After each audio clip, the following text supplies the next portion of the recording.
늦고 부실한데 심지어 멋대로인 강편의 영화 이야기 노편 시작합니다. 노은 아니라는 뜻을 가진 부정어입니다. 그러기에 이 영화가 무엇에 저항하는지 생각하면 조던필 감독의 의도에 더 다가갈 수 있을 것만 같죠. 노벤 복합적인 기호가 다수 등장해 난해할 수 있는데요. 머이 브릿지를 전면에 내세우며 영화의 역사를 소환한 조던필은 영화의 탄생과 존재 의미에 관한 고민을 유도하고 있었던 것 같았죠. 노은 시작부터 기이한 존재가 스크린을 장악합니다. 미확인 물체, 미확인 공중 현상으로 등장한 이 존재는 나중엔 진재킷이라는 이름으로 불리게 되죠. 하지만 그 정체가 무엇인지는 끝까지 알 수가 없습니다. 무엇인가를 비추는 화면, 나중엔 음악의 청 같은 것으로 변신하는 등의 외형을 가진 이 존재에게 많은 인물이 매혹당하죠. 몇 가지 장면을 통해 진재킷의 특징을 조금 더 생각해 보겠습니다. 우선 진재킷이 등장하면 전자기기가 마비됩니다. 이는 불이 꺼지고 핸드폰이 먹통이 되는 것 등을 통해 알 수 있죠. 그리고 진재킷이 지상 가까이 왔을 때 사람들의 비명소리가 들립니다. 기명 같기도 하고 환호 같기도 하죠. 마지막으로 진재킷의 내부도 볼 수가 있는데요. 청 같은 것으로 이뤄진 좁은 통로를 통과해 사람들이 위로 빨려 들어가죠. 이런 특징들로 진재킷의 정체를 유추해 볼 때 가장 먼저 떠오른 건 영화관이란 공간이었습니다. 영화관에 가면 모든 불이 꺼지고 핸드폰도 제 기능을 할 수가 없죠. 그리고 그곳은 관객의 환호와 비명으로 가득 차게 됩니다. 마지막으로 사람이 빨리 올라가는 그 장면에서는 영사기에 필름이 돌아가는 장면이 떠올랐는데요. 그러니까 진재킷은 사람을 재료로 무엇인가를 상영하는 곳이었죠. 이 진재킷에 의해 오제이의 아버지가 돌아가시는데 이 부분에도 흥미로운 이미지가 있습니다. 오제이의 아버지는 눈에 동전이 박혀 죽음을 맞이했고 이는 그가 볼 수 없는 자로 죽었다는 걸 생각해 볼 수 있습니다. 영화관 진재킷이 보는 것을 죽인 셈이죠. 그리고 그 도구가 동전이라는 것도 상징적입니다. 조금 더 확장하면 자본이 보는 것을 빼앗아갔다 라고도 생각할 수 있죠. 여기에 더해 오제이의 아버지는 할리우드의 역사와 함께한 영화인으로도 볼 수 있습니다. 그런 영화인이 영화관이 배출한 동전에 의해 죽음을 맞이한 거죠. 영화인, 그리고 어떻게 보면 영화가 죽음을 맞이한 겁니다. 돈과 자본이 영화와 영화인을 죽였다는 알고리즘을 생각할 수 있는데요. 실제로 상상력의 자리를 자본이 대체하면서 몇몇 영화는 많은 실망감을 주고 있죠. 과장하자면 이는 영화가 죽어가고 있다는 걸 뜻합니다. 그리고 이런 죽음을 목격한 자로 남겨진 게 오제이였죠.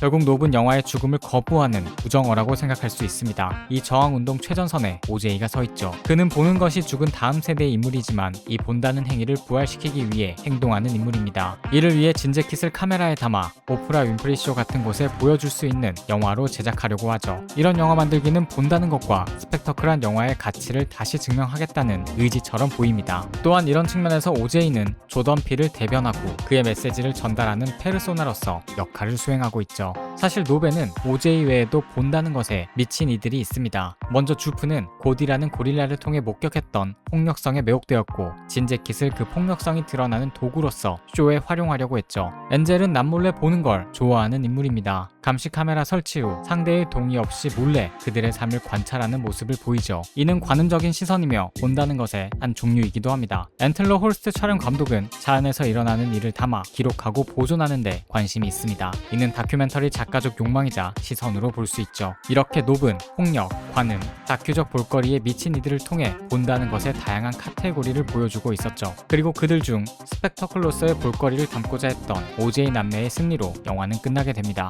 결론적으로 노베 조던필은 영화의 죽음을 거부하는 영화 감독이자 작가처럼 보입니다. 게다우, 어스에 이어 노블 세상에 내보이며 영화의 볼거리, 스펙터클이 보여주는 매력을 어필하고 영화의 존재 가치를 어필하는 듯했죠. 머이 브릿지의 말이 달리는 영상이 탄생했던 시기는 대중이 시각적 볼거리에 미쳐있던 시기입니다. 시체를 전시하는 곳이 있을 정도였죠. 이런 시각적 욕망이 테크놀로지로 이어져 탄생한 게 영화였는데요. 조던필은 그 최초의 영화가 가졌던 즐거움과 가능성을 복구하려는 듯 했습니다. 여기서 의문이 생깁니다. 오제이 아버지가 동전에 의해 세상을 떠난 것에서 노은 자본의 어떤 부정적인 뉘앙스를 가지고 있는 듯 했는데요. 오제이 역시 오프라 윈프리 쇼를 언급하며 이 영상으로 유명해지고 결국 돈을 벌려는 듯 보였죠. 그럼 결국 오제이도 자본에 종속된 인간이 아닌가 질문을 던질 수 있습니다. 그러나 조던필이 영화와 자본의 관계 자체를 부정하려는 건 아니라고 생각합니다. 영화로 수익을 내는 건 영화 산업이 존재할 수 있는 이유이기도 합니다. 다만 그가 경계하는 건 자본이 영화적 상상력과 가능성을 제한하는 세태에 관한 것일 수 있습니다. 할리우드 스튜디오 시스템이 정착하면서 많은 것이 규격화되었고 비슷한 이야기,